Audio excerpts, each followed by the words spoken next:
بسم اللہ الرحمن الرحیم۔ السلام علیکم دوستو، امید ہے آپ سب خیریت سے ہوں گے۔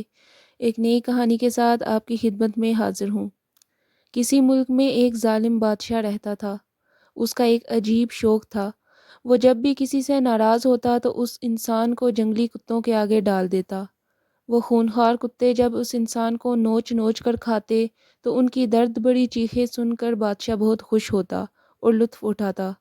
اس بادشاہ کا وزیر یہ نظارہ دیکھ کر بہت تکلیف محسوس کرتا، مگر وہ کچھ نہیں کر پاتا۔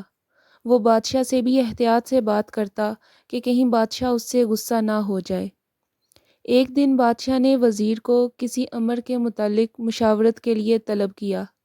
وزیر نے اپنا موقف بیان تو کیا، لیکن بادشاہ کو وہ پسند نہ آیا۔ وہ وزیر پر آگ بگولا ہو گیا اور اسے جنگلی کتوں کے آگے ڈالنے کا حکم دے دیا۔ وزیر یہ سن کر بہت غمگین ہوا کہ میں کتنے سالوں سے بادشاہ کی غلامی کر رہا ہوں اور کبھی شکایت کا موقع نہیں دیا، اور آج میری ایک چھوٹی سی غلطی پر بادشاہ نے میری اتنی سالہ خدمت اور نمک حلالی کو بھلا دیا۔ وزیر یہی سوچ رہا تھا کہ اس کے دماغ میں ایک خیال آیا۔ اس نے بادشاہ سے مؤدبانہ عرض کی کہ بادشاہ سلامت، مجھے آپ کی دی ہوئی سزا قبول ہے، لیکن میں آپ سے ایک درخواست کرتا ہوں۔ مجھے میری اتنی سالہ خدمت کے عوض کچھ دن کی مہلت دی جائے۔ اس کے بعد میں خود سزا کے لیے آپ کی خدمت میں حاضر ہو جاؤں گا۔ بادشاہ نے اسے 2 ہفتوں کی مہلت دے دی۔ وزیر محل سے نکل کر سیدھا اس غلام کے پاس گیا جو آج تک ان جنگلی کتوں کی دیکھ بھال کرتا تھا۔ وزیر نے اسے کہا کہ 2 ہفتوں کے لیے تم اپنے گھر والوں کے پاس چلے جاؤ، ان کتوں کی دیکھ بھال میں کروں گا۔ اس کے بعد وزیر نے دل و جان سے کتوں کا خیال رکھنا شروع کر دیا۔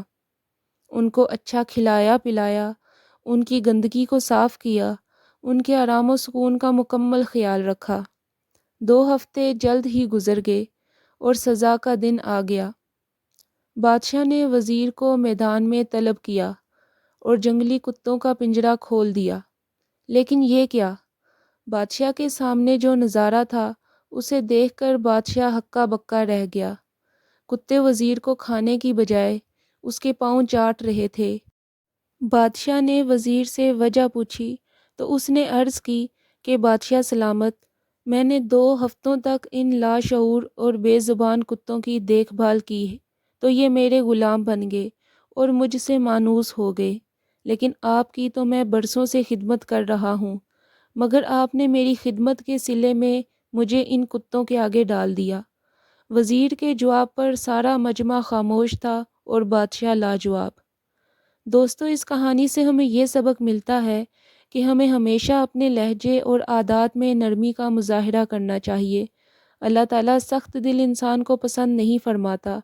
سیدنا ابو ہریرہ رضی اللہ تعالیٰ عنہ سے روایت ہے کہ رسول اللہ صلی اللہ علیہ وسلم نے ارشاد فرمایا، بے شک اللہ تبارک و تعالیٰ نرم دل اور پاک دامن غنی کو پسند کرتا ہے اور سنگ دل اور بد کردار سائل کو ناپسند۔ اسی خوبصورت پیغام کے ساتھ آپ کی خدمت سے اجازت چاہوں گی۔ اگلی ویڈیو میں آپ سے پھر ملاقات ہوگی۔ تب تک کے لیے اللہ نگہبان۔